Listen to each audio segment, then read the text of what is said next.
السلام علیکم ورحمۃ اللہ وبرکاتہ۔ وعلیکم السلام ورحمۃ اللہ وبرکاتہ۔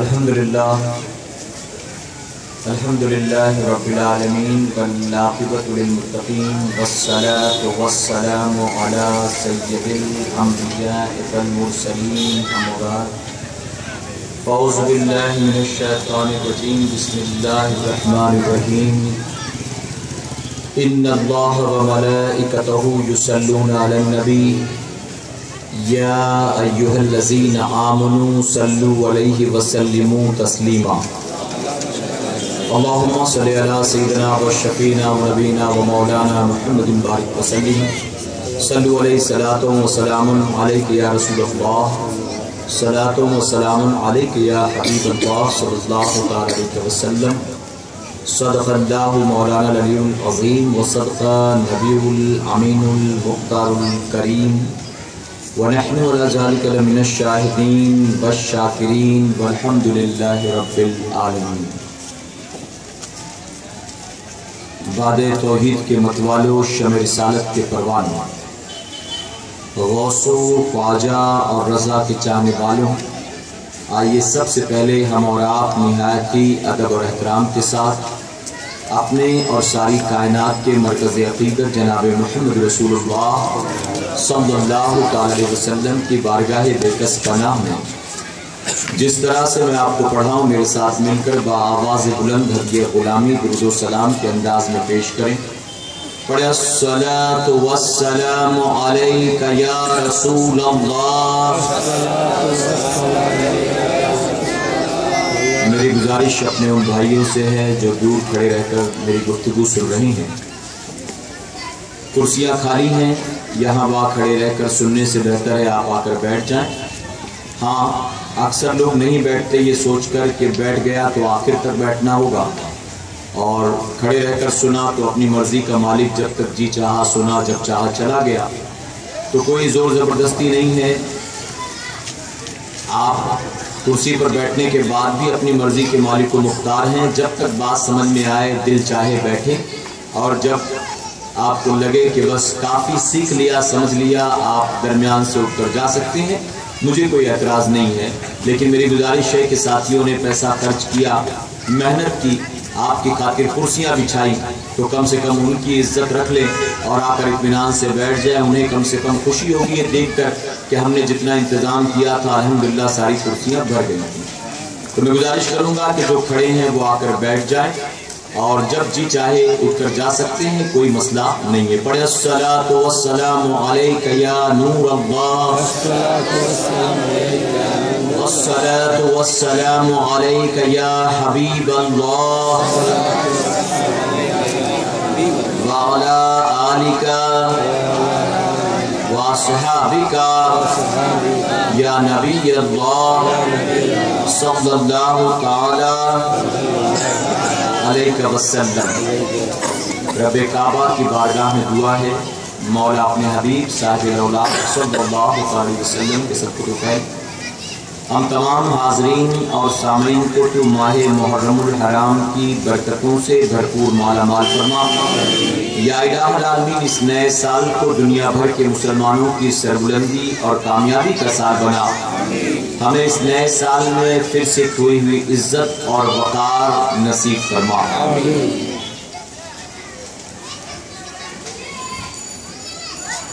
مسجد مرثیہ کہاں ہے کہ نمازی نہ رہے، مسجد مرثیہ کہاں ہے کہ نمازی نہ رہے، یعنی وہ صاحب اوصاف حجازی نہ رہے۔ رہ گئی رسم اذاں روح بلالی نہ رہی، رہ گئی رسم اذاں روح بلالی نہ رہی، فلسفہ رہ گیا تلقین غزالی نہ رہی، اور کی محمد سے وفا صلی اللہ علیہ وسلم، کی محمد سے وفا تو نے تو ہم تیرے ہیں، یہ جہاں چیز ہے کیا لوح و قلم تیرے ہیں، اور اس قدر تم پہ گرا صبح کی بیداری ہے، اس قدر تم پہ گرا صبح کی بیداری ہے، ہم سے کب پیار تمہیں نیند تمہیں پیاری ہے۔ میرے پیارے آقا علیہ الصلوۃ والتسلیم کے پیردیوان، سنی دعوت اسلامی کا یہ اجتماع ایک دعوتی اجتماع ہے. آپ کو اس محفل میں اس کے مقابلے ایک بڑی محفل کی دعوت دینے کے لیے بلایا گیا ہے. آپ جانتے ہیں اللہ کے محبوب جناب محمد رسول اللہ صلی اللہ علیہ وسلم نے 1450 سال پہلے فرمایا کہ علم دین کا حاصل کرنا ہر مسلمان مرد اور عورت پر فرض ہے. جیسے نماز ہم پر فرض ہے، روزہ ہم پر فرض ہے، حج صاحب استطاعت پر فرض ہے، زکوٰۃ مالک نصاب پر فرض ہے، اسی طرح سے فرمایا گیا کہ علم دین کا حاصل کرنا بھی ہر مسلمان مرد اور عورت کے لیے فرض ہے. باقی ساری چیزیں جو فرض ہیں، نماز ہو، روزہ ہو، حج و زکوٰۃ ہو، آپ ان کا جائزہ لیں تو ان کے ساتھ کچھ نہ کچھ کنڈیشنز پائی جاتی ہیں. مثال کے طور پر نماز اس پر فرض ہے جو عاقل و بالغ ہو. نابالغ پر، دیوانے پر نماز فرض نہیں ہے، بلکہ اس کے ساتھ شرط یہ ہے کہ وہ عاقل اور بالغ بھی ہونا چاہیے. روزہ بھی عاقل و بالغ پر فرض ہے. حج فرمایا گیا کہ عاقل و بالغ ہونے کے ساتھ ساتھ صاحب استطاعت ہونا ضروری ہے، یعنی اس کے پاس اتنا مال ہو، اتنی طاقت ہو کہ وہ آسانی کے ساتھ حج کا سفر طے کر سکے اور اس کی غیر موجودگی میں اس کے بیوی بچے کسی کے محتاج نہ بنے، یعنی ان کے کھانے پینے کا بھی وہ انتظام کر سکے. تو ان شرطوں کے ساتھ حج فرض ہے. زکوٰۃ کا بھی معاملہ ایسا ہی ہے. زکوٰۃ ہر مسلمان پر، ہر خاص و عام پر فرض نہیں ہے، بلکہ جو مالک نصاب تھا. اور مالک نصاب کون ہے آپ جانتے ہیں. بہرکیف عرض کرنے سے مراد یہ کہ ان تمام چیزوں کو جسے اللہ کے محبوب جناب محمد رسول اللہ صلی اللہ علیہ وسلم نے ہمارے اور آپ کے لیے فرض فرمایا، ان کے ساتھ کوئی نہ کوئی کنڈیشن رکھی گئی. لیکن جب بات علم دین کی آئی تو اس میں کوئی شرط نہیں ہے. نہ عاقل و بالغ ہونا ضروری ہے، نہ مالک نصاب ہونا ضروری ہے، نہ دولت مند ہونا ضروری ہے، نہ تخت و تاج والا ہونا ضروری ہے، بلکہ فرمایا میرے آقا جناب محمد رسول اللہ صلی اللہ علیہ وسلم نے علم دین کا حاصل کرنا ہر مسلمان مرد اور عورت پر فرض ہے. اب اگر وہ مسلمان ہے، غریب ہو تو بھی اس پر فرض ہے، امیر ہو تو بھی اس پر فرض ہے، تخت و تاج والا ہو، تختے والا ہو تو بھی اس پر علم حاصل کرنا فرض ہے. اور میرے پیارے آقا علیہ الصلوۃ والتسلیم کے پیروان ہو، اگر کہوں تو غلط نہیں ہوگا، جب تک ایک بندے کو علم نہیں ہوگا وہ بحیثیت مسلمان صحیح طور پر اپنی زندگی بھی گزار نہیں سکتا، جب تک کہ اس کو صحیح معنوں میں علم نہ ہو. اور علم ہی پر ساری چیزوں کی قبولیت کا دار و مدار ہے. ایک انسان علم نہیں رکھتا، نماز بہت پڑھتا، کیا اپنی مرضی سے پڑھی جانے والی اس کی تمام نمازیں اللہ قبول فرما دے گا؟ ایک انسان علم نہیں رکھتا، دین کے معاملے میں زیرو، لیکن روزے پر روزہ رکھتا جاتا، روزوں کے مسائل سے آشنا نہیں ہے، کیا کرنا چاہیے کیا نہیں کرنا چاہیے، حالت روزہ میں کیا منع ہے، کس بات کی اجازت ہے، کس سے روزہ مکروہ ہے، کس سے روزہ ٹوٹتا ہے، اس کو یہ تمام باتیں نہیں معلوم، لیکن روزوں سے بہت محبت ہے، خوب روزے رکھتا ہے. اسی طرح سے ہم نے آپ نے دیکھا بہت سارے حاجی ایسے ہوتے ہیں، اللہ نے دولت عطا فرمائی، حج کے سفر پر گئے، وہ دعوتیں لوٹتے رہتے ہیں، کل کی فلائٹ ہے اور آج رات تک دعوت لوٹتے رہتے ہیں، اور انہیں یہ خبر بھی نہیں ہوتی کہ وہاں جا کر ہمیں کرنا کیا، وہاں جا کر کرنا کیا. وہ یہ سوچتے ہیں کہ جیسے عید کی نماز دیکھا دیکھی پڑھ لیتا ہوں، بقرہ عید کی نماز دیکھا دیکھی پڑھ لیتا ہوں، آگے والے نے ہاتھ اٹھایا تو میں نے بھی اٹھا لیا، اس نے چھوڑا تو میں نے بھی چھوڑ لیا، بس اسی طرح سے جا کر حج بھی میں کروں گا. میرے پیارے آقا علیہ الصلوۃ والتسلیم کے پیروانوں، وہاں جا کر کرنا کیا ہے یہی ضروری نہیں ہے، بلکہ کن چیزوں سے بچنا ہے اس کا بھی جاننا بے انتہا ضروری ہے. اور اس لیے میرے آقا نے فرمایا علم حاصل کرنا ہر مسلمان مرد اور عورت پر فرض. اور جانتے کس وقت سے علم حاصل کرنا شروع کریں؟ ایک حدیث مبارکہ میں اللہ کے محبوب جناب محمد رسول اللہ صلی اللہ علیہ وسلم ارشاد فرماتے علم حاصل کرو ماں کی گود سے لے کر قبر کی گود تک. علم حاصل کرو ماں کی گود سے لے کر قبر کی گود تک. یعنی فرمانے سے مراد یہ ہے، میرے آقا کا فرمان، اس سے مراد یہ کہ اگر بندہ ماں کی گود سے علم حاصل کرتا ہے اور پوری زندگی حاصل کرتے کرتے کرتے کرتے قبر میں چلا جائے تو بھی کبھی یہ دعویٰ نہیں کر سکتا کہ اب میرا علم مکمل ہو چکا، اب میں نے مکمل طور پر دین کو سیکھ لیا، اب مجھے کچھ سیکھنے کی ضرورت نہیں۔ کیا بتائیے کوئی یہ دعویٰ کر سکتا ہے؟ ایک حافظ قرآن کو حفظ تو کر لیتا لیکن قرآن سے مسائل نکال لینا یہ اس کے بس کی بات نہیں۔ ایک عالم دین کا علم تو رکھتا ہے لیکن قرآن مقدس کے حوالے سے سوال کیا جائے تو ممکن نہیں کہ اس کے پاس ہر سوال کا جواب موجود ہو، اس کی وجہ کہ وہ عالم تو ہے، وہ حافظ قرآن نہیں ہے۔ اسی طرح مفتی، میرے پیارے آقا علیہ الصلوۃ والتسلیم کے پیروانوں کو کتنا بڑا مفتی کیوں نہ بن جائے، کبھی وہ دعویٰ نہیں کر سکتا ہے کہ دینی علوم پر میں نے 100% مہارت حاصل کر لی، اب مجھے کچھ سیکھنا نہیں ہے۔ اس کی وجہ کہ دنیا جیسے جیسے ترقی کر رہی ہے، آپ دیکھ رہے ہیں روزانہ نئے نئے مسئلے وجود میں آتے چلے جا رہے ہیں۔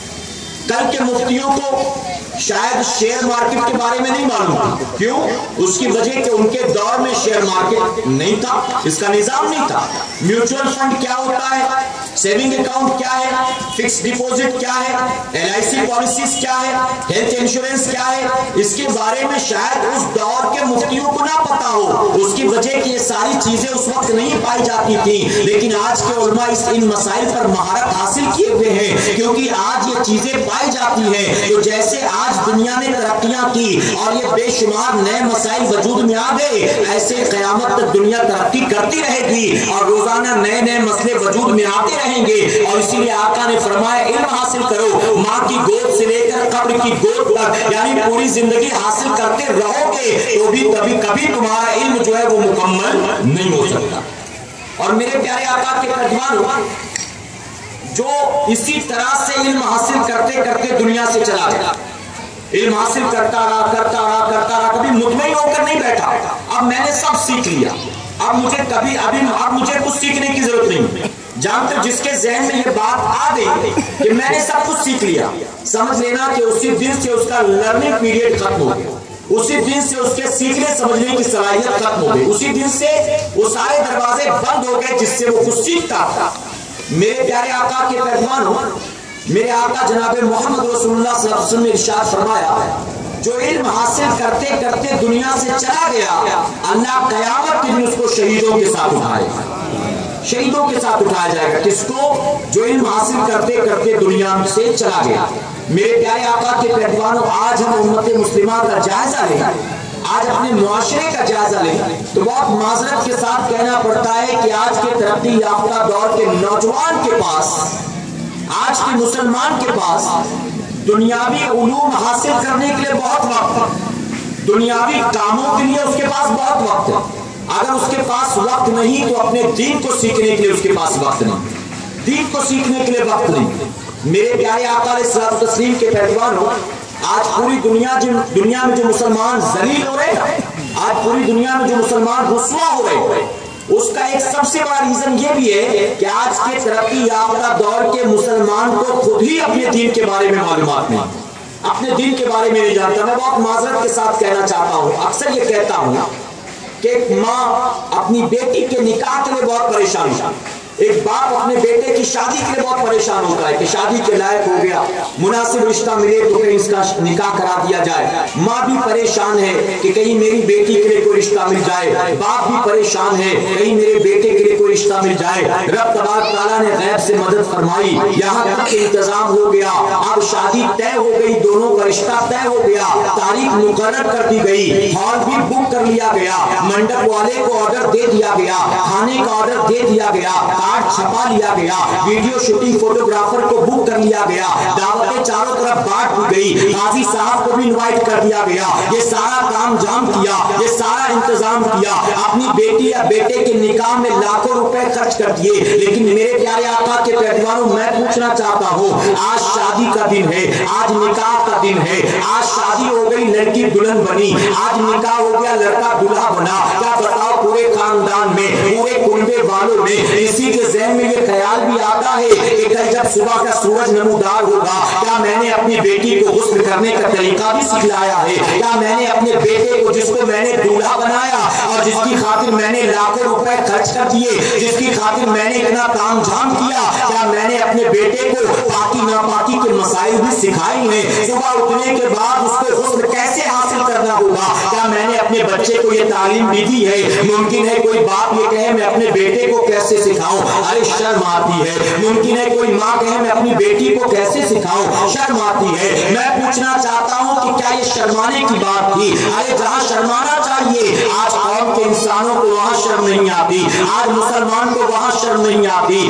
آج 55-60 سال کا بوڑھا باپ ٹیلی ویژن کے سامنے بیٹھا ہوتا ہے, 18-19-20 سال کی کالج جانے والی اس کی اپنی بیٹی اس کے ساتھ بیٹھی ہوتی ہے, 22-23 سال کی بہو اس کے ساتھ بیٹھی ہوتی ہے اور ٹیلی ویژن اسکرین پر گندے گندے گانے چل رہے ہوتے ہیں, گندے گندے سین چل رہے ہوتے ہیں, گندے گندے لو سٹوریز والے ٹی وی سیریل چل رہے ہوتے ہیں. اس وقت شرم نہیں آتی ہے. جہاں شرمانا چاہیے وہاں تو بالکل بے شرم بنے بیٹھے ہیں, اور جہاں شرمانے کی کوئی ضرورت نہیں وہاں بڑے شرما حضوری والے ہیں. ان سے بڑا حیا والا کوئی نہیں, ان سے بڑا شرم اور شرم کا پیکر کوئی نہیں. اے سرکار مدینہ علیہ الصلوۃ والتسلیم کے پیغمبروں, اگر کسی کو یہ باتیں سکھانا شرم کی بات ہوتی یقیناً میرے آقا نے صحابہ اکرام کو یہ باتیں نہ سکھائی ہوتی, اور صحابہ کو آقا نے نہ سکھایا ہوتا تو آج ہمیں اور آپ کو بھی معلوم نہ ہوتا. گویا میرے آقا نے صحابہ کو بٹھا کر, صحابیات کو بٹھا کر, اپنی بیویوں کو بٹھا کر ان سارے مسائل کو انہیں سکھایا ہے.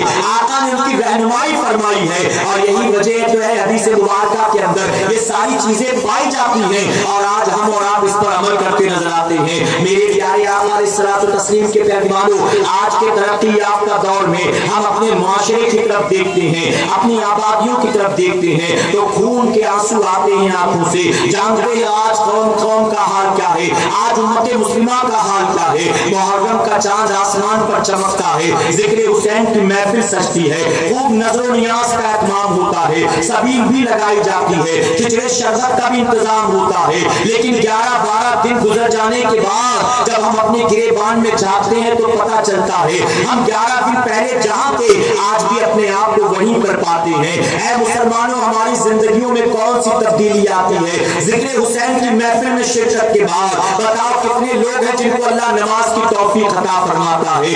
امام عالی مقام کا تذکرہ سننے کے بعد بتاؤ کتنے لوگ ہیں جن کو اللہ نیکیوں کی توفیق عطا فرماتا ہے. میں عرض کرنا چاہتا ہوں آج کے دور کے مسلمان محرم کا مہینہ آ جائے تو شادی بیاہ نہیں کرتے ہیں. وہ یہ سمجھتے ہیں کہ اس مہینے میں شادی بیاہ کرنا یہ معاذ اللہ ناجائز و حرام ہے. میں عرض کرنا چاہتا ہوں جن چیزوں سے شریعت نے منع نہیں کیا ہے اس پر سختی کے ساتھ عمل کرتے ہو, اور شریعت نے جن چیزوں سے منع فرمایا ہے اس پر عمل کرتے نظر نہیں آتے ہو. ارے محرم کے مہینے میں شادی بیاہ کرنے کو حرام ناجائز قرار نہیں دیا گیا. اگر کوئی مسلمان 10 محرم کو بھی نکاح کرتا ہے تو اس کا نکاح کرنا جائز ہے. کوئی بڑا سے بڑا مفتی بھی اسے ناجائز و حرام قرار نہیں دے سکتا. لیکن میں پوچھنا چاہتا ہوں جو جائز ہے اس کو ہم نے اپنی طرف سے بند کر رکھا ہے, اپنی طرف سے ہم نے اس کو حرام و ناجائز سمجھ رکھا ہے, اور جو چیزیں شرعاً حرام و ناجائز ہیں ہم اس پر کھلے طور پر عمل کرتے نظر آتے ہیں. وہاں ہمیں شرم نہیں آتی ہے, وہاں ہمیں شریعت کا خیال نہیں آتا ہے. میرے پیارے آقا علیہ الصلوۃ والتسلیم کے پیغمبروں, ذکر حسین کی محفل میں شرکت کے بعد بتاؤ چند نیکیوں کے سوا ہم نے کیا حاصل کیا, کیا سیکھا ہم نے امام عالی مقام کا تذکرہ سن کر؟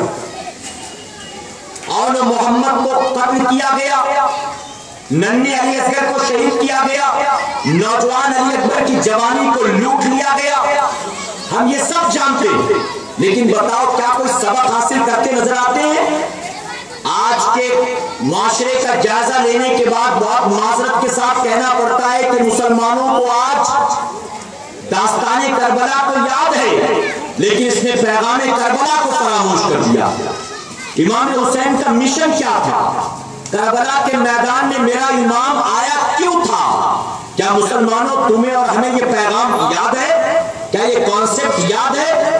اگر واقعی کسی مسلمان کو یہ پتا چل جائے کہ امام حسین کے آنے کا مقصد کیا تھا تو وہ کبھی نمازوں سے بھاگتا نظر نہیں آئے گا. اگر پتہ چل جائے کہ امام حسین کربلا میں کیوں آئے تھے تو یقیناً وہ جوان بیٹا ماں باپ کا باغی نہیں ہو سکتا ہے، کبھی معاشرے کے لیے ناصر نہیں بن سکتا ہے۔ اگر پتہ چل جائے کہ امام حسین کربلا کے میدان میں کیوں آئے تھے تو ہمارا نوجوان گالی گلوچ کے قریب نہیں جائے گا، ہمارا نوجوان برائیوں کے قریب نہیں جائے گا۔ میرے پیارے آقا علیہ الصلوۃ والتسلیم کے پیروانوں، آج اگر ہم اپنے گریبان میں جھانک کر دیکھیں تو ہمیں اور آپ کو سب کو یہ ماننا پڑے گا ہم زبانی اعتبار سے حسینی بنے بیٹھے ہیں، لیکن حقیقت میں ہمارے اندر وہ ساری برائیاں آج کوٹ کوٹ کر بھر گئی ہیں جو برائیاں کل یزید پلید کے اندر پائی جاتی تھی۔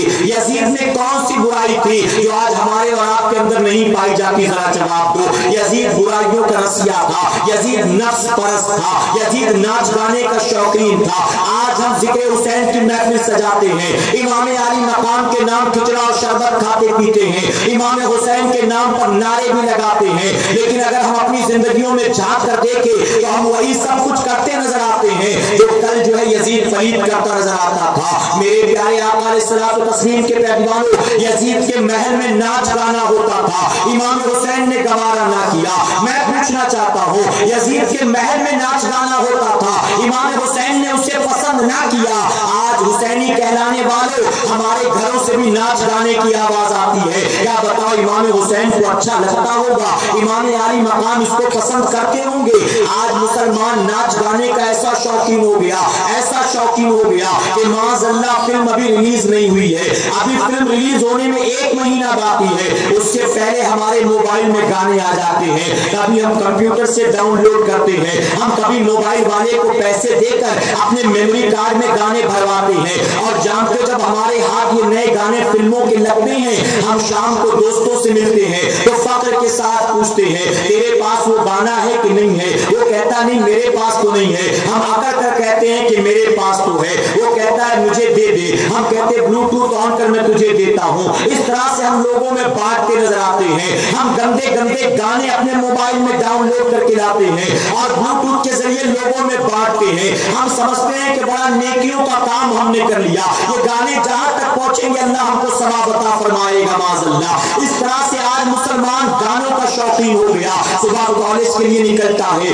صبح فیکٹری کے لیے نکلتا ہے، صبح کہیں ٹیوشن پر جانے کے لیے نکلتا ہے، اپنے کان میں ایئر فون لگا کر پورے راستے گانا سنتے ہوئے جاتا ہے۔ اے مسلمانوں، کیا آپ نے وہ حدیث مبارکہ نہیں پڑھی؟ اللہ کے محبوب جناب محمد رسول اللہ صلی اللہ علیہ وسلم ارشاد فرماتے ہیں وہ لوگ جو گانا سننے کے شوقین ہیں کل بروز قیامت ان کے کانوں میں سیسا پگھلا کر ڈالا جائے گا۔ جانتے یہ سیسا کیا ہے؟ ایک طرح کا میٹل ہے، جب اس کو میلٹ کر دیا جاتا ہے، جب اس کو پگھلا دیا جاتا ہے تو یہ بالکل پگھل کر ایسا ہی ہو جاتا ہے جیسے کہ پارا ہوا کرتا ہے، جیسے کہ لوہے کو پگھلا دو تو وہ جو ہے میلٹ ہوا نظر آتا ہے۔ اسی طرح سے اس سیسے کو فرمایا گیا پگھلا کر گانا سننے والوں کے ایک کان میں ڈالا جائے گا، اور جب ایک طرف اس کو ڈالا جائے گا تو دوسری طرف جو ہے سر کے اندر موجود تمام چیزوں کو ساتھ میں لے کر باہر نکلتا نظر آئے گا۔ جانتے ہو میرے آقا جناب محمد رسول اللہ صلی اللہ علیہ وسلم مکہ معظمہ کی گلیوں سے گزر رہے تھے، کہیں سے گانے کی آواز آتی تھی، آقا نے اپنے کان میں انگلیاں ڈال دی اور کافی دور آگے نکل گئے، اور جانے کے بعد صحابہ سے میرے آقا نے فرمایا اب یہاں آواز تو نہیں آ رہی؟ صحابہ نے کہا آقا یہاں آواز نہیں آتی، تو آقا نے پھر کان سے انگلی کو نکالا ہے۔ ذرا سوچو تو صحیح، وہ ہمارا آقا ارے گانے کی آواز کہیں اور سے آتی ہو تو اپنے کانوں میں انگلیاں ڈال لیتے ہو تاکہ میرے کانوں تک یہ گندی آواز نہ پہنچے، اور آج انہیں کا کلمہ پڑھنے والا، ان سے محبتوں کا دعویٰ کرنے والا اپنے اسی کان میں ایئر فون ٹھوس کر گانا سنتا ہے تاکہ مجھے کوئی ڈسٹربنس نہ ہو، اطمینان سے میں گانے کا مزہ لوٹ سکوں۔ اللہ اکبر۔ میرے پیارے آقا کے پیروانوں، فرمایا گیا جب بچہ پیدا ہو، آپ نے سنا ہوگا بچے کی ولادت کے بعد اس کے کان میں اذان دینا چاہیے۔ یہ کان میں اذان دینا کیا ہے کہ آپ کو اس کا کانسیپٹ معلوم نہیں ہے، آپ نے سمجھا شاید کوئی رسم ہے، بچہ پیدا ہو تو اس کے دائیں کان میں اذان دینا یہ اسلام کی کوئی رسم ہوگی؟ سنو، یہ اسلام کی کوئی رسم نہیں ہے، بلکہ اس لیے فرمایا گیا کہ کان میں اذان دو۔ آقا فرماتے زمین پر جتنے بچے پیدا ہوتے ہیں وہ سب اسلامی فطرت پر پیدا ہوتے ہوتے ہیں، یعنی سارے کے سارے پیدا ہونے والے بچے اسلامی فطرت پر ہوتے ہیں، یہ تو ان کے ماں باپ انہیں یہودی یا عیسائی بنایا کرتے ہیں۔ آقا فرماتے جب بچہ پیدا ہوتا ہے تو اسے پتہ نہیں ہوتا ہے کہ میں مسلمان کے گھر پیدا ہوا ہوں، بت پرست کے گھر پیدا ہوا، عیسائی کے گھر پیدا ہوا یا یہودی کے گھر پیدا ہوا۔ اس لیے فرمایا گیا بچے کی ولادت کے بعد جتنا جلدی ہو اس کو غسل دیا جائے اور اس کے دائیں کان میں اذان دی جائے۔ جب بچے کے کان میں اذان کی آواز ٹکراتی ہے وہ فوراً اللہ کا شکر ادا کرتا ہے، اے کریم تیرا کرم ہے تو نے مجھے اپنے منکرین کے گھر پیدا نہیں کیا، تو نے مجھ کو ایک مسلمان کے گھر پیدا فرمایا ہے۔ تو اس لیے فرمایا گیا بچے کے کان میں اذان دی جائے۔ میں عرض کرنا چاہتا ہوں ایک نوجوان باپ بن جاتا ہے لیکن اس کو کیا اذان دینے کا شعور ہے، کیا اس کو اذان دینے کی تمیز ہے؟ ارے دن رات جب سے پیدا ہوا تب سے لے کر اب تک 25 سال 30 سال کا ہو گیا، 35 40 سال کا ہو گیا، دن اور رات میں 5 بار اذان سنتا رہا لیکن اذان کے چند کلمات یاد نہ ہو سکے۔ جب باپ بن گیا تو توفیق نہ ہوئی کہ اپنے بیٹے کے کان میں خود اذان دیتا، مبارکباد لوگوں کی خود لیتا ہے، مٹھائیاں بانٹتا ہے میرے پیارے آقا کے پیغمبر، لیکن اذان دینے کے لیے کسی مؤذن کا محتاج نظر آتا ہے، کسی مسجد کے امام کا محتاج نظر آتا ہے، نکل کر ڈھونڈتا ہے کوئی مل جائے داڑھی والا، کوئی لے چلو اسپتال میں بچے کے کان میں اذان دلوانے کے لیے۔ باپ بھٹک رہا ہے کوئی مل جائے تو اذان دلوا دو، اور بیٹا اسپتال میں کنفیوز کہ پتہ نہیں کس کے گھر پیدا ہو گیا، اب تک اذان کی آواز تو نہیں آئی، پتہ نہیں یہودی کے گھر تو نہیں ہو گیا، کہیں عیسائی کے گھر تو نہیں ہوا۔ نتیجہ یہ ہوتا ہے بچے کے کان میں سب سے پہلے اذان کی آواز ٹکرانی چاہیے۔ بچے کے کان میں اذان کی آواز آئے گی دوپہر 3 بجے، پیدا ہوا صبح 10 بجے، امام صاحب نماز پڑھ کے کھانا کھا کے فرصت سے 3 بجے آئیں گے، تب کہیں جا کر اذان دیں گے۔ بچہ اذان سننے سے پہلے کہیں بینڈ باجا گزر رہا اس کی آواز سنتا ہے، کہیں گانا بج رہا اس کی آواز سنتا ہے، اسپتال میں 2-3 لوگوں کے جھگڑے ہو گئے ان کی گالی گلوچ سنتا ہے۔ بچے کے اذکان میں اگر سب سے پہلے اذان کی آواز آتی یقیناً رب تبارک و تعالیٰ بچے کو دیندار بنا دیتا، اللہ اس کو نیکیوں کی توفیق عطا فرماتا۔ بچے کے کان میں آواز آئی سب سے پہلے تو گالی گلوچ کی آئی ہے، بینڈ باجے کی آئی ہے، ناچ گانے کی آئی ہے۔ میرے پیارے آقا علیہ الصلوۃ والتسلیم کے پیغمبروں میں عرض کرنا چاہتا ہوں بچے کی ولادت کے بعد 7ویں دن عقیقہ کرنا سنت ہے، یہ آقا کا طریقہ ہے۔ جب بچے کی ولادت ہو، لڑکا ہو تو اس کی طرف سے 2 جانور ذبح کیا جائے، لڑکی ہو تو اس کی طرف سے 1 جانور ذبح کیا جائے۔ 7ویں دن عقیقہ کرنا سنت ہے۔ ہمارے یہاں عقیقہ تو نہیں ہوتا لیکن 40ویں دن چلہ بہت دھوم دھام سے کیا جاتا ہے، پورے خاندان والوں کو جمع کیا جاتا ہے، رشتہ داروں کو بلایا جاتا ہے، بڑے بڑے اسپیکر لگا کر ڈی جے سسٹم کے ذریعے گانے بجائے جاتے ہیں اور دنیا والوں کو خبر کی جاتی ہے کہ 40 دن ہو چکے ہیں۔ اے سرکار مدینہ علیہ الصلوۃ والتسلیم کے پیغمبروں کاش عقیقہ کیا ہوتا۔ فرمایا گیا کہ عقیقہ کرنے سے اللہ بچے کی قسمت کو روشن فرما دیتا ہے، اس کی تقدیر کو اللہ سنوار دیتا ہے۔ لیکن ہمارے یہاں عقیقہ کرے نہ کرے لیکن چلہ ضرور کیا جائے گا، منگنی ہو تو ناچ گانا ہوتا ہے، شادی ہو تو ناچ گانا ہوتا ہے، برتھ ڈے ہو تو ناچ گانا ہوتا ہے۔ ہم تو بہانے ڈھونڈتے ہیں، کوئی بہانہ ملے کہ ناچ گانے کی محفل سجائی جائے، کوئی بہانہ ملے کہ بینڈ باجا منگایا جائے۔ میرے پیارے آقا علیہ الصلوۃ والتسلیم کے پیغمبروں شادی بیاہ اور بچے کے چلنے تک ناچ گانا محدود نہیں تھا۔ اب تو شرم آتی کہتے تھے کہ معاذ اللہ کسی ولی کا عرس ہو رہا ہو تو وہ اللہ کے ولی کے عرس میں سنڈل جو جاتا ہے وہ سنڈل بھی بنا ڈھول گاجے باجے کے آج نہیں جا پاتا۔ آج سنڈل بھی نکلتا کسی ولی کا تو بینڈ باجے کے ساتھ ٹرک جا رہی ہے، بڑے بڑے اسپیکر لگے ہیں، ڈی جے سسٹم لگا کر میوزیکل نعتیں بجائی جاتی ہیں، قوالیاں بجائی جاتی ہیں، پورا راستہ بلاک، ٹریفک جیم۔ آگے جا کر دیکھا تو پتا چلا کہ اس ٹرک کے آگے کچھ آوارہ ناچتے نظر آ رہے تھے۔ اللہ اکبر! جس ولی کی بارگاہ میں چادر چڑھانے جا رہے ہو ذرا دل پر ہاتھ رکھ کر کہو کیا وہ بھی ناچ گانے کے شوقین تھے؟ ناچ گانوں کے شوقین ہوتے تو ہیرو بن گئے ہوتے، اللہ کے ولی نہیں بنتے۔ ناچ گانے کے شوقین ہوتے تو یزید کی طرح آج، نمرود اور فرعون کی طرح آج ان کی قبر کا نام و نشان بھی زمین پر نظر نہ آتا۔ اگر اللہ نے مقام ولایت عطا فرمایا تو اس کی وجہ وہ ناچ گانے کے شوقین نہیں تھے، وہ تو قرآن کی تلاوت کے شوقین ہوا کرتے، قرآن کی تلاوت کے۔ اور یہ جو سندل نکلتا ہے، بہت معذرت کے ساتھ کہوں گا، سندل جو نکلتا ہے، آپ نے اس میں مسجد کے امام صاحب کو ناچتا ہوا نہیں دیکھا ہوگا، اس میں کسی داڑھی والے کو ناچتا نہیں دیکھا ہوگا. یہ گلی کے آوارہ جن کو کوئی کام دھندا ہی نہیں، گلی کے آوارہ جن کو کام دھندا نہیں، ان کو موقع مل گیا انٹرٹینمنٹ کا، ان کو موقع مل گیا اس بہانے نفس کو فالو کرنے کا، اور یہی وجہ کہ وہ نکل پڑتے ہیں لے کر چندہ وصولا جاتا ہے باقاعدہ، ڈی جے سسٹم، ناچ گانا. معاذ اللہ میں پوچھنا چاہتا ہوں، مخدوم معنوی رحمۃ اللہ علیہ کی مزار پر چادر چڑھانے جاتے ہو، مخدوم معنوی کا سندل لے کر جاتے ہو، لیکن جتنے سندل لے کر جانے والے ہیں اگر ان کا جائزہ لیا جائے تو پتہ چلے گا کہ ان میں اکثریت ایسی ہے جن کی خود کی والدہ ان سے راضی نہیں ہوگی، ان کی مائیں ان سے خوش نہیں ہوگی. مخدوم معنوی خوش ہو جائیں گے؟ ارے مخدوم معنوی بھی کیا تھے؟ عام بچوں کی طرح ایک بچے ہی تو تھے.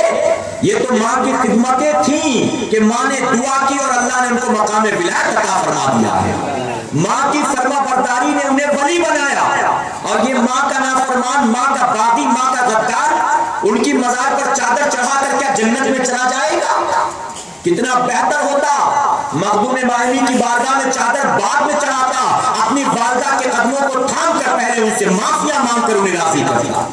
میں نوجوانوں تم سے کہنا چاہوں گا، اس بات کو ذہن میں محفوظ کر لو، تم سے پوری کائنات راضی ہو جائے، پوری کائنات راضی ہو جائے، لیکن تمہارے ماں باپ تم سے ناراض ہیں تو پوری دنیا والے مل کر تمہیں جنت میں داخل نہیں کرا سکتے.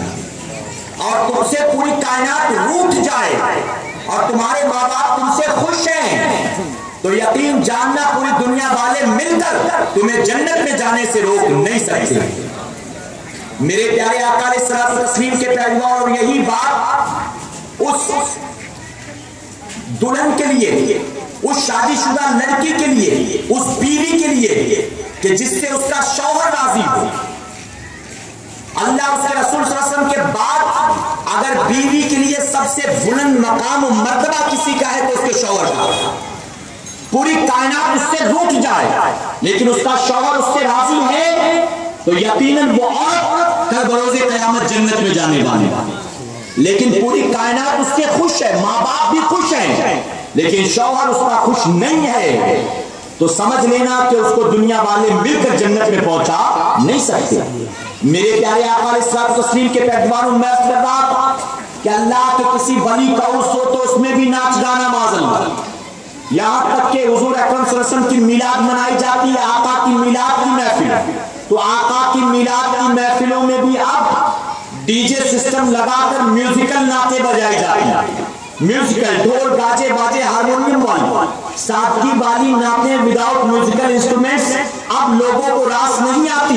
اب تو لوگوں کو ناز شریف میں بھی ڈھول گاجا باجا چاہیے. لگتا ہے کچھ سالوں کے بعد تو قرآن کی تلاوت بھی میوزیکل ہونے لگے گی معاذ اللہ. ایک قاری قرآن کی تلاوت کر رہا ہوگا اور ساتھ میں کچھ لوگ ڈھول اور ہارمونیم بجا رہے ہوں گے اور اس کی بھی سی ڈی مارکیٹ میں آئے گا اور لوگ دھڑلے سے سنیں گے اور منع کرنے والا کوئی منع کرے گا تو لوگ کہیں میں تو قرآن کی تلاوت سن رہا ہوں، میں تو قرآن شریف کی تلاوت سن رہا ہوں. میرے پیارے آقا علیہ الصلوۃ والتسلیم کے پیغمبروں بہت معذرت کے ساتھ کہوں گا الحمدللہ ہم اعلیٰ حضرت عظیم البرکت کے ماننے والے ہیں اور جانتے ہو اعلیٰ حضرت عظیم البرکت نے جو اس صدی کے مجدد ہیں اور جو صرف مجدد نہیں مجدد اعظم ہیں، اعلیٰ حضرت نے میوزیکل نعتیں سننا تو دور کی بات ہے، آپ نے تو قوالی سننے سے بھی منع فرمایا، آپ نے قوالی سننے سے بھی منع فرمایا. لیکن ہمارے یہاں کون سنتا؟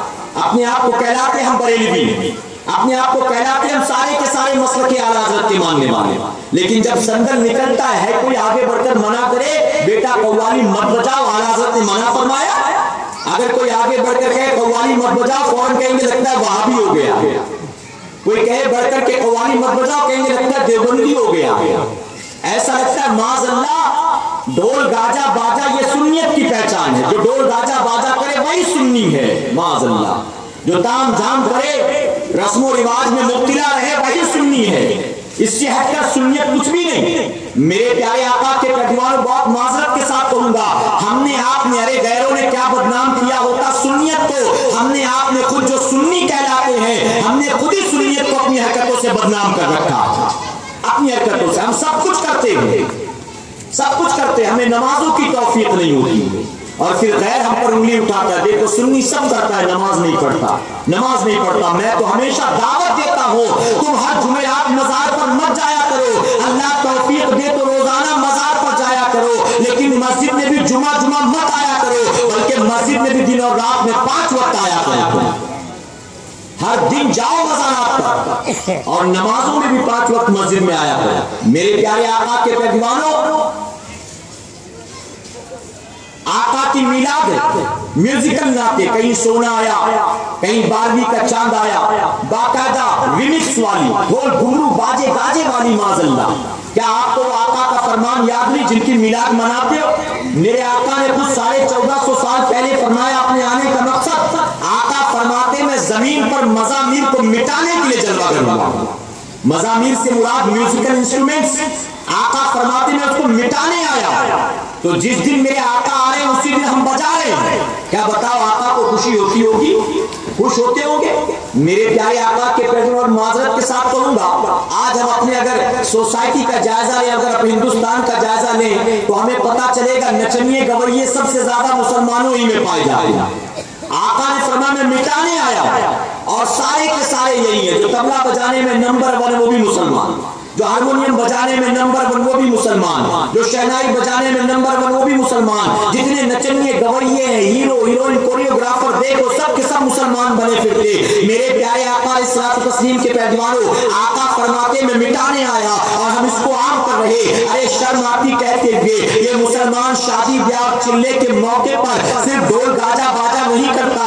10 محرم کی تاریخ, جس تاریخ کو امام حسین کو, ان کے ننھے ننھے بچوں کو, ان کے ساتھیوں کو, ان کے رشتہ داروں کو کربلا میں 3 دن بھوکا پیاسا رکھ کر یزیدیوں نے تڑپا تڑپا کر ذبح کر دیا تھا. جب وہی 10 محرم کی تاریخ آتی ہے تو ہم نے دیکھا بہت سارے سنی ایسے ہیں جو 10 محرم کو بھی ڈھول بجاتے نظر آتے ہیں.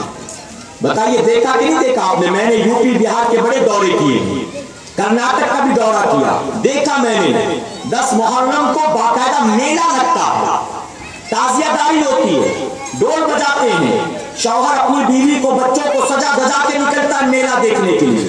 کہیں غبارے دلائے جا رہے ہیں, کہیں کھلونے دلائے جا رہے ہیں. معاذ اللہ, امام حسین کی شہادت نہ ہوئی, ہمارے لیے انٹرٹینمنٹ کا ذریعہ ہو گیا, ہمارے لیے سیر و تفریح کا سامان ہو گیا. معاذ اللہ, میں عرض کرنا چاہوں گا جو 10 محرم کو وہ ناچ گانے کے شوقین ہیں, جو 10 محرم کو ڈھول بجاتے ہیں, ان کو اللہ کا واسطہ دیتا ہو اور کہتا ہوں جب تمہاری والدہ کا انتقال ہو تو اس کے 40ویں پر قرآن خوانی مت کرانا, اس کے 40ویں پر بھی ناسک کا بینڈ باجا منگوا لینا. جب تمہارے باپ کی برسی ہو تو اس دن بھی ڈی جے سسٹم لگا کر دوستوں کو بلا کر نچانا گوانا.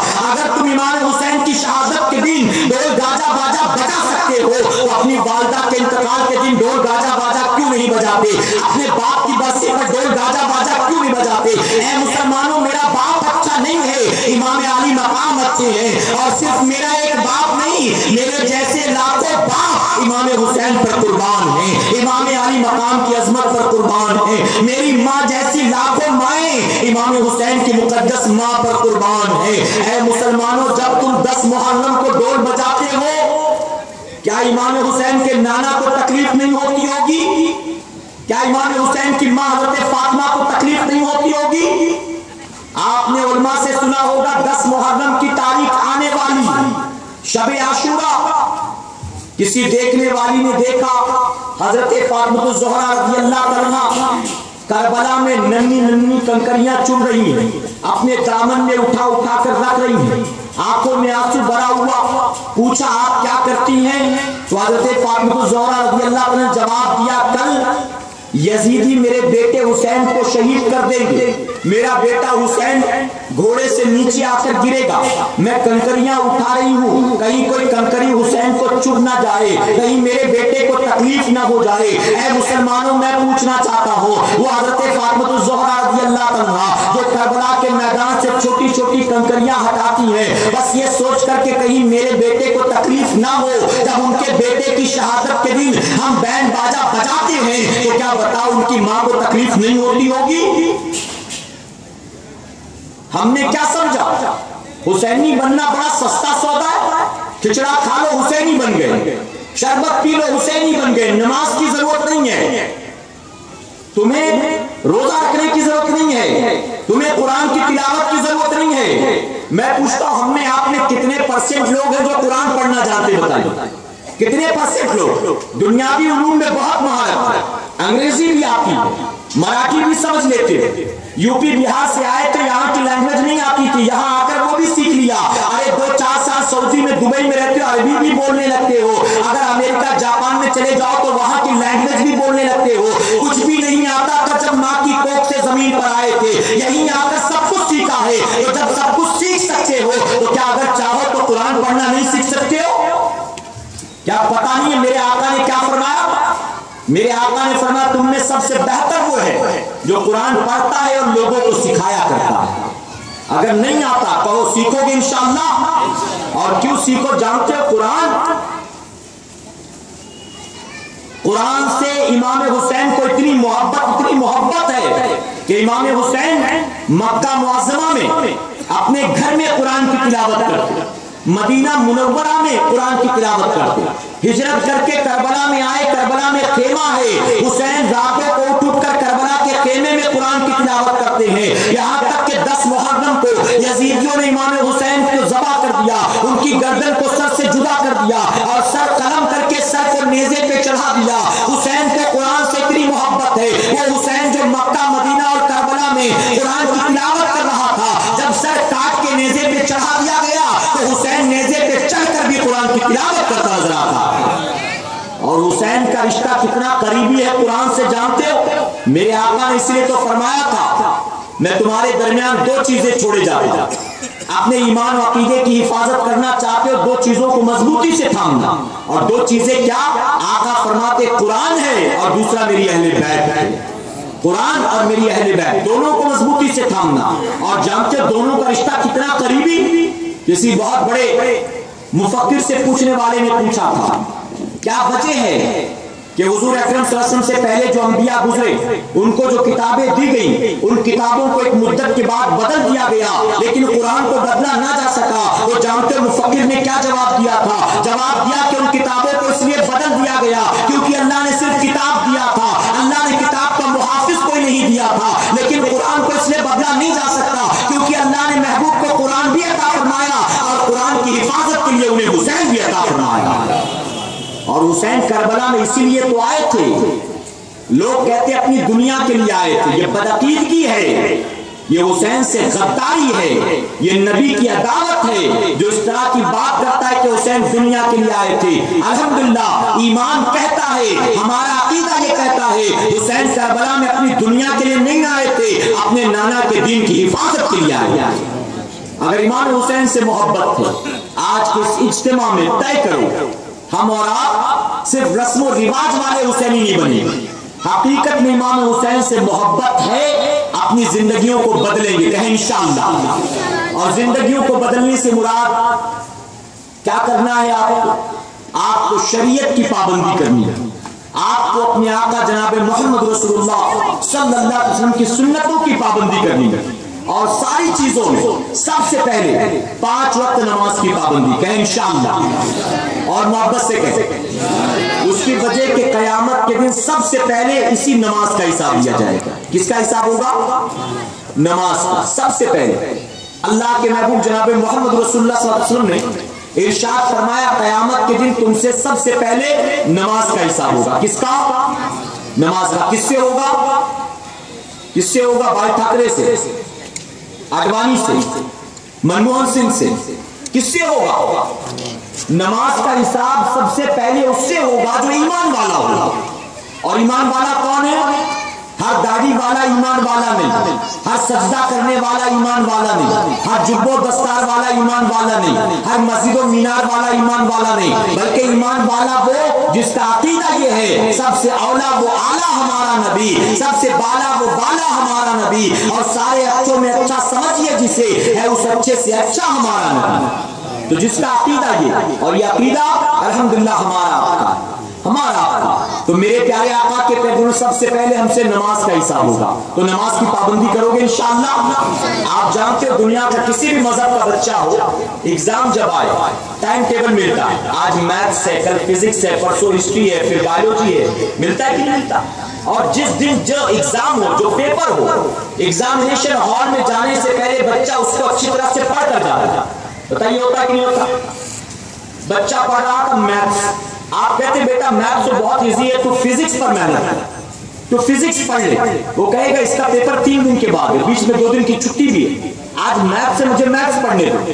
آپ کو بھی بیٹا میتھس میں تو آسانی سے نکل جائے گا, 3 دن کے بعد ہی بنے ہو, لیکن تو فزکس پڑھ لے. وہ کہے گا جائیے آپ اپنا کام کریے, آپ کا مشورہ دینے کے لیے شکریہ, کیا کرنا ہے کیا نہیں کرنا میں اچھی طرح جانتا. یہ مسلمان بچہ ہی نہیں جانتا, کسی بھی مذہب والا. ایگزام آج جس چیز کا ہو اسی کی تیاری کرتا ہے, ایگزامینیشن ہال میں جانے سے پہلے اسی کا ریویژن کرتا ہے. اے مسلمانوں, میں پوچھنا چاہتا ہوں, آقا نے 1450 سال پہلے ہمیں قبر کے 3 سوال بھی بتا دیے, اور قبر کے سوالوں کے جواب بھی بتا دیے, اس کا رزلٹ بھی بتا دیا, اور اس کے بعد قیامت کے دن کیا سوال ہوگا آقا نے وہ بھی بتا دیا, اس کا بھی رزلٹ بتا دیا. لیکن ہم اپنے گریبان میں جھانک کر دیکھیں تو پتا چلے گا نہ قبر کے سوال جواب کی کوئی تیاری ہے, اور نہ محشر کے سوال جواب کی کوئی تیاری ہے. ہم تو مستی میں بیٹھے ہیں, ابھی ہمیں کہاں موت آنا ہے, ابھی تو ہم بالکل کڑیل جوان ہیں, ابھی تو ہمارے ابا زندہ ہیں, دادا بھی زندہ ہیں. پہلے 70 سال کے دادا کو موت آئے گی, اس کے بعد میرے 55 سال کے بوڑھے باپ کو موت آئے گی, اور اس کے بعد پھر کہیں جا کر میرا نمبر آئے گا. تو جب تک میرا نمبر آئے گا میں بھی نمازی بن جاؤں گا, جب تک میرا نمبر آئے گا میں بھی چہرے پر داڑھی سجا لوں گا.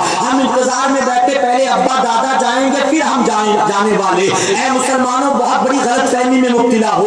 ارے ممکن ہے کہ 70 سال کا, 75 سال کا, 80 سال کا تمہارا بوڑھا دادا گھر میں زندہ صحیح سلامت موجود ہو, اور اسرائیل علیہ السلام تمہیں لے جانے کو آ جائیں. آپ نے دنیا میں نہیں دیکھا ہے, ایک 60 سال کی ماں, بوڑھی ماں بلکتی سسکتی رہ جاتی ہے, اور 25 سال کا جوان بیٹا چھوڑ کر چلا جاتا ہے. ایک 60 سال کا بوڑھا باپ روتا بلکتا رہ جاتا ہے, اور 30 سال کا جوان بیٹا چھوڑ کر چلا جاتا ہے. روزانہ دنیا میں نہ جانے کتنے پیدا ہوتے ہیں, کتنے مرتے رہتے ہیں. اے مسلمانوں, ہوش کے ناخن لو. اگر کل بھی زندہ تھے آج بھی زندہ ہو تو یہ اس کریم کا بہت بڑا کرم ہے. توبہ کر لو, کل کا انتظار مت کرو, آج کے اس اجتماع میں طے کر لو اٹھنے سے پہلے, آج کے بعد ہمیں نمازوں سے غفلت نہیں برتنا ہے. امام حسین نے 22,000 تلواروں کے سائے میں اللہ کا سجدہ کیا ہے. ہم کیا کارپیٹ پہ اللہ کا سجدہ نہیں کر سکتے؟ ہم کیا پنکھے اور اے سی والی مسجد میں اللہ کا سجدہ نہیں کر سکتے؟ ہم 4 دیواری میں اطمینان و سکون کے ماحول میں اللہ کا سجدہ نہیں کر سکتے؟ ارے جب حسین بنا وضو کے حالت تیمم میں تپتے ہوئے ریت پر تلواروں کے سائے میں اللہ کا سجدہ کرتے ہیں, ہم حسینی ہیں, ہم بھی آج کے بعد نمازوں کی پابندی کریں گے, نمازوں میں کاہلی سستی نہیں کریں گے. بتاؤ عمل کرو گے انشاءاللہ؟ آخری بات عرض کرو, اجازت ہے آپ؟ آخری بات, ہماری مائیں بہنیں جو سن رہے ان کے لیے درود شریف پڑھنے کی مرتبہ صلی اللہ علیہ وسلم, صلاۃ و سلام علیک یا رسول اللہ صلی اللہ علیہ وسلم. آج میں عرض کرنا چاہتا ہوں, کون سی ماں ہے, کون سی بیوی ہے, کون سی بہن ہے, یا کون سی عورت ہے جو پریشان نہ ہو؟ بتاؤ کون ہے جو کہے کہ میں زندگی سے بالکل مطمئن, مجھے کوئی ٹینشن نہیں. کسی کو بیٹے کا ٹینشن ہے, کسی کو بہو کا ٹینشن ہے, کسی کو دیورانی کا, کسی کو جیٹھانی کا, کسی کو ننند کا, کسی کو پڑوسیوں کا, کسی کو ماں باپ کا. ہر عورت کے پیچھے کوئی نہ کوئی ٹینشن لگا رہتا. اور میرے پیارے آقا علیہ الصلوۃ والتسلیم کے پیغمبروں, یا ہماری مائیں بہنیں اور بچیاں جو ہیں اپنے ٹینشنز کا حل اللہ کے سجدوں میں تلاش نہیں کرتی, بلکہ کسی بابا کو ڈھونڈتی ہیں. کوئی بابا مل جائے, 11 روپے کی تعویذ لے لوں اور میرا شوہر مجھ سے محبت کرنے لگے. کوئی بابا مل جائے, 51 روپے کی تعویذ لے لوں اور میرے شوہر کو لاکھوں کا منافع ہو جائے. کوئی بابا مل جائے, 111 روپے کی تعویذ لے لوں اور بیٹا 12ویں میں اچھے پرسنٹیج سے پاس ہو جائے. اللہ کے سجدوں میں ان مسائل کا حل نہیں ڈھونڈتی ہیں, بلکہ باباؤں کی چوکھٹوں پر جا کر وہ ڈھونڈا کرتی ہیں. اے سرکار مدینہ علیہ الصلوۃ والتسلیم کے پیغمبروں, میں عرض کرنا چاہتا ہوں, ہماری وہ مائیں, ہماری وہ بہنیں, ہماری وہ بچیاں جو نماز پنجگانہ کی پابند بن جائیں گی, ان کو بھکاریوں کی طرح کسی ڈھونگی بابا کے دروازے پر دعا تعویذ کے لیے, جھاڑ پھونک کے لیے لائن لگانے کی ضرورت نہیں پڑے گی. اگر وہ اذان ہوتے ہی اللہ کا سجدہ کرنا شروع کر دے, یہاں مسجدوں سے اذان کی آواز شروع ہو اور یہاں مصلی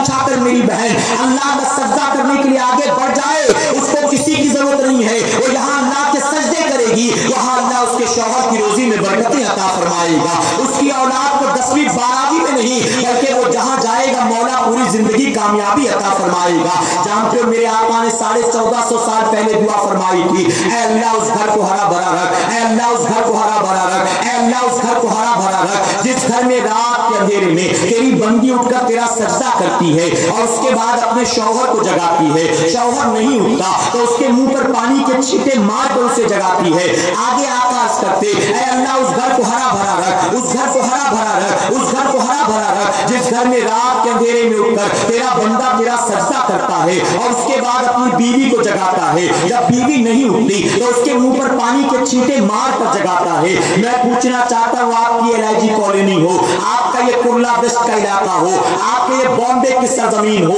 کتنے گھر ایسے ہیں جہاں شوہر اپنی بیویوں کو نماز فجر کے لیے جگایا کرتے ہیں، جہاں بیویاں اپنے شوہر کو نماز فجر کے لیے جگایا کرتی ہیں۔ اگر کھانے میں کچھ کمی بیشی ہو جائے، کھانا من کی مرضی کے مطابق نہ بنے، اگر کبھی نمک مرچی وغیرہ کم زیادہ ہو گیا تو ہاتھ ضرور اٹھاتا ہوگا اپنی بیوی پر، گھر سے دھکے ضرور مار کر نکالنے کی دھمکیاں دیتا ہوگا، طلاق کی دھمکیاں دیتا ہوگا، لیکن آج تک کیا کبھی نماز فجر کے لیے اپنی بیوی کے چہرے پر پانی کے چھینٹے مار کر اسے جگایا ہے؟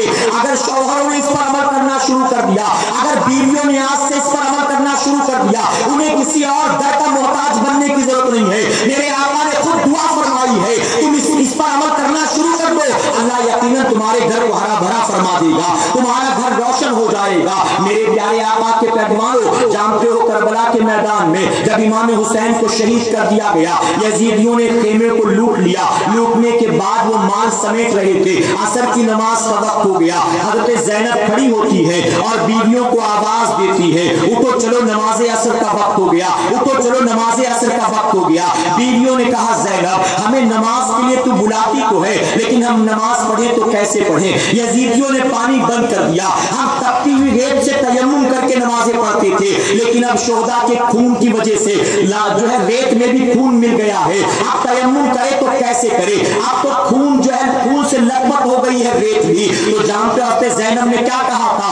آپ نے فرمایا اب بھی تم پر نماز معاف نہیں ہے، اگر تم میں سے کسی ایک نے عصر کی نماز قضا کر دی کل قیامت کے دن رب تبارک تعالیٰ اس کی پکڑ فرمائے گا۔ ارے ذرا سوچو 72 لاشیں آنکھوں کے سامنے تھی، کسی کا بیٹا تھا، کسی کا بھائی تھا، کسی کا شوہر تھا، کسی کا بھانجا تھا، لیکن 72 لاشوں کی موجودگی میں حضرت زینب فرماتی اٹھو نماز پڑھو ورنہ قیامت کے دن اللہ تمہاری پکڑ فرمائے گا۔ بیویوں نے کہا زینب پڑھے تو کیسے پڑھیں؟ حضرت زینب نے کہا جو تمہارے محرم ہیں ان کے خونوں سے تم تیمم کر لو اور تیمم کر کے تم اللہ کا سجدہ کرو، عصر کی نماز بھی تم پر معاف نہیں ہے۔ میں عرض کرنا چاہتا ہوں وہ میدان کربلا میں 72 لاشوں کے سامنے تپتے ہوئے صحرا سے ریت اٹھاتی ہے، تیمم کر کے اللہ کا سجدہ کرتی ہے۔ آج کھچڑا کھا کر گزر جانے والوں، آج شربت پی کر نکل جانے والوں، آج تازیہ گھما کر گھومنے پھرنے والوں، تم نے کیا سمجھا بس یہ ساری چیزیں تمہیں جنت میں پہنچا دیں گی؟ ہرگز میں کھچڑے کا منکر نہیں، میں سبیل کا منکر نہیں، میں شربت کا منکر نہیں، لیکن میں عرض کرنا چاہوں گا ان میں سے کوئی چیز فرض و واجب نہیں ہے، یہ سب نفلی عبادتیں ہیں۔ اور آقا نے فرمایا اللہ قیامت کے دن سب سے پہلے نماز کا حساب لے گا اور فرماتے نماز درست ہے اللہ سب کچھ قبول فرما لے گا، اور نماز درست نہیں تو اللہ کچھ بھی قبول کرنے والا نہیں۔ اے مسلمانوں، یزید نماز نہیں پڑھتا تھا، یزید داڑھی منڈاتا تھا، یزید شرابی تھا، یزید زانی تھا، یزید جواری تھا، یزید بندروں کا ناچ دیکھتا تھا، یزید ناچ گانے کا شوقین تھا۔ جب حسین نے ایک بے نمازی یزید کے ہاتھ میں اپنا ہاتھ دینا پسند نہیں کیا، کیا حسین بے نمازیوں کا کھچڑا قبول فرما لیں گے؟ بے نمازیوں کا شربت قبول فرما لیں گے؟ بے نمازیوں کا نظر و نیاز قبول فرما لیں گے؟ جب جان لٹا دی حسین نے لیکن ایک بے نمازی کے ہاتھ پر ہاتھ نہ دیا تو بے نمازیوں کا کھچڑا بھی حسین قبول کرنے والے نہیں ہیں۔ میں عرض کرنا چاہوں گا آج جب ہم کھچڑا شربت بناتے ہیں، رات بھر ڈیگے چڑی ہوتی ہیں، رات بھر ڈرم میں شربت بن رہا ہوتا ہے، یہاں تک کہ رات بھر نوجوان جاگنے کے لیے اسی کے بغل میں کیرم لگا کر بیٹھ جاتے ہیں، کوئی رات بھر کرکٹ کھیلتا ہے، کوئی رات بھر بیڈمنٹن کھیلتا ہے، پوری رات انٹرٹینمنٹ چلتا ہے، اور جب فجر کی اذان ہوتی ہے وہ نوجوان دیکھ چھوڑ کر جاتا نہیں ہے